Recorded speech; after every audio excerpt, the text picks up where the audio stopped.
The other major thing for me was fear of being tired and burnt out for the rest of my life. And so I did not want to do anything that exhausted me even a little bit. I didn't want to do anything that was a bit of an effort for my brain to comprehend. Small things like, reading about, let's say, something related to chemistry or physics or accounting or business or something like that, right? And not that like I had to open like a chemistry book, but like for instance, there is some conversation that comes up that involves a discussion about like the mixing of different substances and whatnot, right? Or like the laws of gravity, or I don't know, whatever it was, right? Anything that I felt like I had to really push my brain to, because those are subjects that don't come naturally to me, right? Those are concepts that I don't naturally gravitate towards. So unless they're made very interesting in the context of something, right? So, but other than that, I didn't want to make that effort on my brain to understand something that was a little out of my comfort zone, because I thought that I did not want to put my brain in a position where it was going to be exhausted and tired and just completely saturated of energy, right? So those, I would say, those were the three big things for me: fear of sadness, fear of guilt and shame, and fear of being tired and exhausted for the rest of my life. So and as a result of that, it came with all these subtle little compulsions on a daily basis. So for instance, with fear of sadness, I stopped reading or watching the news. I stopped watching movies that were even like that were very depressing or had a very depressing plot. I would literally go to the Wikipedia page of every movie and read the synopsis just to see if it was something way too dark and heavy. I was like, I can't do that, right? For me, it had to have some element of being a little bit light, or even not comedy. There's some lightheartedness to it, right? So I just couldn't, like, I was like, no, this will be too heavy and it's going to be on my mind. I'm going to be thinking about it, and I don't know how long it will take those sad feelings to go away. So it literally came down to everyday choices that I've made like that. This is also a strange one that I've never heard anyone talk about before, but even if I was watching a movie I had already seen and I knew that there was like a sad scene coming up, right? I know that's going to happen. It's in the movie. But for some reason, in my mind, there would be this wishful thinking that no, I don't want to see that. I would no, but like if this could go differently, then the movie wouldn't like progress. Like I, in some way, I just wanted the movie to go differently, so that I didn't have to see that heartbreaking scene once again. So it was, I mean, it went till that extent. So I really wanted to avoid sad feelings all the time, which is why I was constantly analyzing my feelings internally. Why am I feeling this way? Is this feeling coming from the past? Is this feeling coming from an event that happened yesterday? Is this some anxiety about the future? Is this something unresolved about myself that I need to be aware of, right? So I was constantly trying to look for clues, and I was looking for signs of like what could this mean and how could I get rid of it.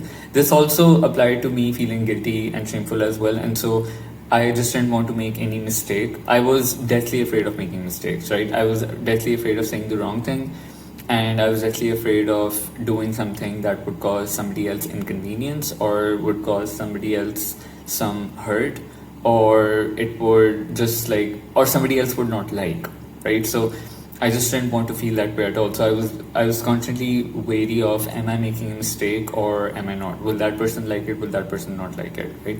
Will I like myself after I do it or not? I was also kind of afraid of my own judgment, not necessarily just people's rejection and judgment of me. I was also afraid of my own judgment of myself, because I thought that, okay, even if people don't like me, in some ways at times I didn't care as much about it, but I did care about what I thought of myself, because I thought that at the end of the day, if I don't think of myself on good terms, then I can never be comfortable in my skin. Even if like a million people hate me, that doesn't matter. What matters is what I think of myself, because I have to be the one to live in my own skin and think about myself and be this human being and exist in my body. So it felt like, no, I can't be trapped with that feeling at all.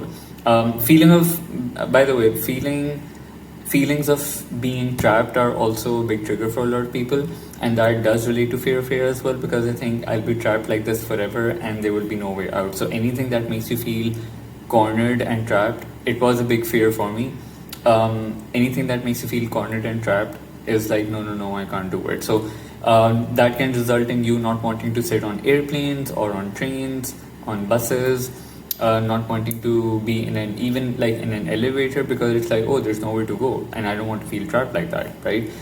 And obviously then there can be millions of other fears, like fear of having a panic attack on a plane and things like that. So obviously the fears are endless that way. But what I'm just trying to highlight over here is that how all these fears are kind of like just one step away from each other. Like they're all the other side of the coin for each other, if that makes sense, right? Although there are only two sides, the coin can't have multiple sides, but you get the metaphor. I'm not trying to like be technically sound with the metaphor. But yeah, they all mirror each other that way. They have a lot of similarities and these common threads, and they're just like one little tiny step away from each other. So I would say they're all kind of like in the same family that way. So those were like a lot of my fears, and that led to a lot of my compulsions, and particularly so contamination OCD and ROCD were my big themes. So with contamination, it was like the feeling of being contaminated that I want to run away from, and because for me those feelings of contamination felt like these constant vibrations. Like let's say if this part of my arm was contaminated, I would feel this patch of my arm like almost vibrate, right? And it would be like, no, I know this part is contaminated. So because my brain was hyper focused on it, I would feel the contamination, right? Even though there would be nothing contaminated there, but I would still feel it. So I thought that I can't afford to feel contaminated. That feeling of contamination, I can't afford it to be there. And like I need to, because it was almost like there was a layer over me. And so even with exposures, I thought that if I do exposures, this layer of contamination will never go away, and this layer would always be on me, and that layer felt heavy, which is why I was doing so many compulsions of trying to wash them away, because I was like, I can't feel this heavy. So it was heaviness. It was like, it almost felt like physical heaviness, because anxiety and OCD can mimic any sort of feeling. So they were like, anxiety, OCD were literally mimicking a feeling of heaviness.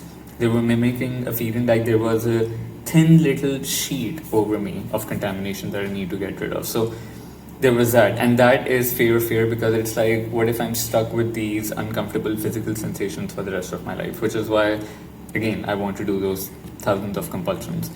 With ROCD, it was massively that I don't want to be regretful or guilty if I mess something up, if I make a mistake in this relationship, not just romantic relationships, but also like friendships as well, right? So if I make a mistake in any of these, then I won't be able to like see myself as I won't be able to ever be comfortable with myself and comfortable in my own skin, because I'll keep thinking about, oh my god, I made that mistake. And especially if that results in the person then leaving me or not wanting to speak to me again, then for me it was like, I'm going to have this void in my life that I'm never going to be able to fill, this empty space that person left.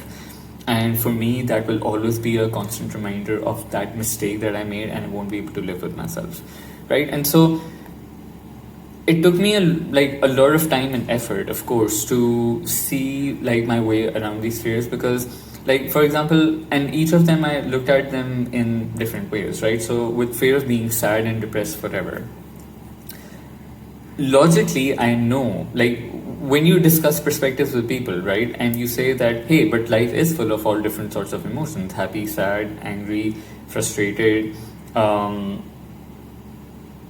running out of emotions, but basically like the entire life is filled with like a spectrum of emotions, right? Now when you're discussing those perspectives and you see that yes, you're being unrealistic about fear of being sad, right, that it, even though sadness might not be there forever, but you still don't want to feel it. Now, logically, here's the thing. Logically, you know that sadness, or any emotion for that matter, will not stick around forever, right? People move on. You're able to move on and adapt to a challenge, to an emotional challenge that comes your way, right? So, and logically, you also understand the philosophy of life in that sense that, yeah, life is full of, like, difficulties and good moments and happiness and sadness, and it's a constant back and forth between those, like, emotions. So, logically, you know that. But the way that you are reacting to it is not reflective of your logical understanding. So, what I'm trying to say is that even though in your mind, logically, you know that yes, you will be able to move on from sadness, but your compulsions, your avoidance, you wanting to control your emotions, that says differently. That says that, oh no, but this will stick around forever. But what if it does stick around forever? What if I'm not able to move on from it? So this is what OCD sufferers often do.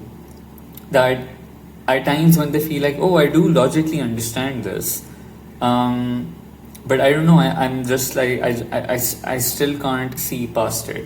Well, think about, even if you logically understand it, are you behaving according to that logic as well? Or are you behaving according to the extreme irrationality?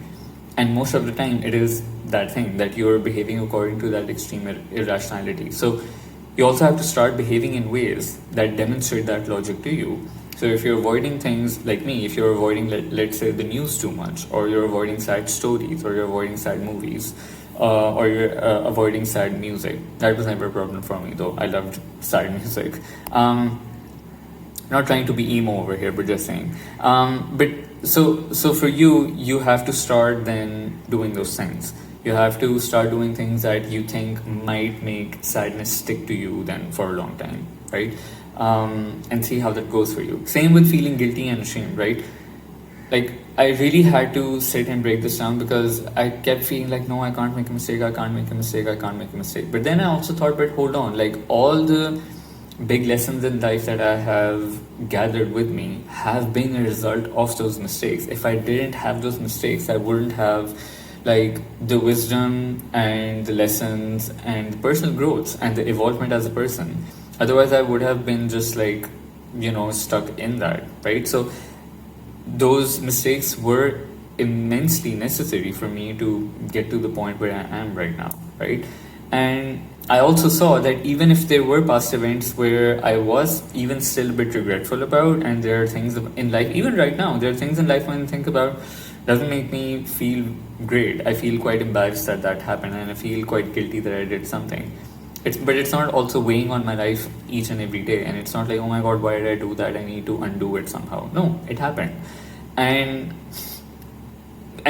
even like emotions like guilt and shame, they have a certain purpose as well, right?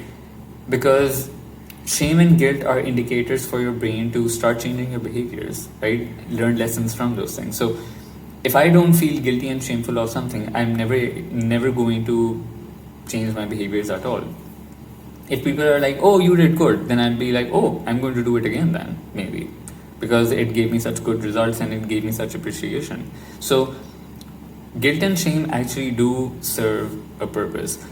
As an OCD sufferer, and when you're thinking in irrational ways, you think that, oh, guilt and shame have no purpose. They just make me feel like a terrible person. They just make me feel like I am the most worthless person, and there's no good in it. But no, there is good in it, because otherwise those emotions won't be built into our human system.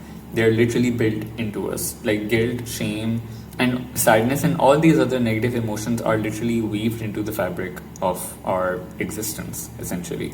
So guilt and shame are also not inherently bad emotions. It's our perspective of them that makes them feel like, oh my god, but I can't really deal with them. So then I had to, in this case, especially with our OCD, I had to cut out my confessing and reassurance seeking, because I had to sit with that uncertainty that maybe I had done something bad.